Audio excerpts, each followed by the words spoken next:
गांव के किनारे एक पुरानी हवेली थी जहां वर्षों से कोई नहीं रहता था। लोग कहते थे कि उस हवेली में कुछ अनहोनी बातें होती हैं, इसलिए लोग वहां जाने से डरते थे। पर गांव के बच्चों के लिए वो हवेली एक खेल का मैदान थी। हवेली के पास की जमीन पर बच्चे अक्सर शाम को खेलते थे, लेकिन अंदर जाने की हिम्मत किसी में नहीं थी।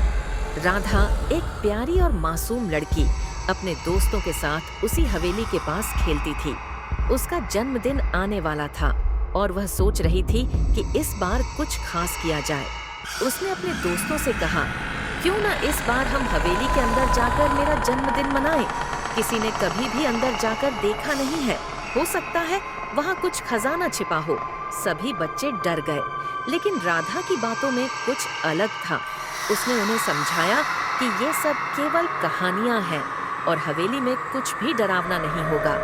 थोड़ी सी हिम्मत जुटाकर वे सभी उसके जन्मदिन की शाम हवेली में जाने को तैयार हो गए। शाम होते ही राधा और उसके दोस्त पुरानी हवेली के दरवाजे के पास पहुंचे। वे हवेली के अंदर पहुंचे। अंदर घना अंधेरा था और दीवारों पर धूल जमी हुई थी। वे धीरे धीरे अंदर बढ़े और अंदर जाने के बाद दरवाजा अपने आप बंद हो गया। अचानक ठंडी हवा चलने लगी और हवेली की दीवारों से अजीब सी आवाजें आने लगी।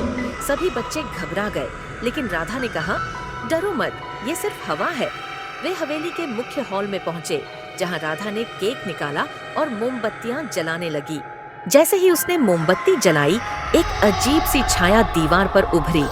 वह छाया लंबी थी और उसके बाल बिखरे हुए थे। सभी बच्चों की नजरें उस छाया पर जम गईं। छाया धीरे धीरे जीवंत होने लगी और उनके सामने एक भयानक चुड़ैल प्रकट हो गई। उसकी आंखें लाल थीं और उसका चेहरा डरावना था। चुड़ैल ने गुस्से से कहा, तुम लोगों ने मेरी शांति को भंग किया है। उसकी आवाज से पूरा कमरा गूंज उठा। बच्चों ने भागने की कोशिश की, लेकिन दरवाजे बंद हो चुके थे। राधा को एहसास हुआ कि ये कोई साधारण चुड़ैल नहीं थी। ये वही चुड़ैल थी जिसकी कहानियां उसने सुनी थीं। एक मासूम लड़की जो सालों पहले इसी हवेली में मारी गई थी और अब उसकी आत्मा यही भटक रही है। चुड़ैल ने राधा की ओर देखा और कहा, हवेली में जन्मदिन मनाने के लिए नहीं आना चाहिए था, लेकिन अब आ ही गए हो तो ये तुम्हारा आखिरी जन्मदिन होगा। उसकी हंसी से हवेली की दीवारें हिलने लगीं। सभी बच्चे कांपने लगे और राधा का चेहरा सफेद पड़ गया। कमरे की सारी मोमबत्तियां अपने आप बुझ गईं।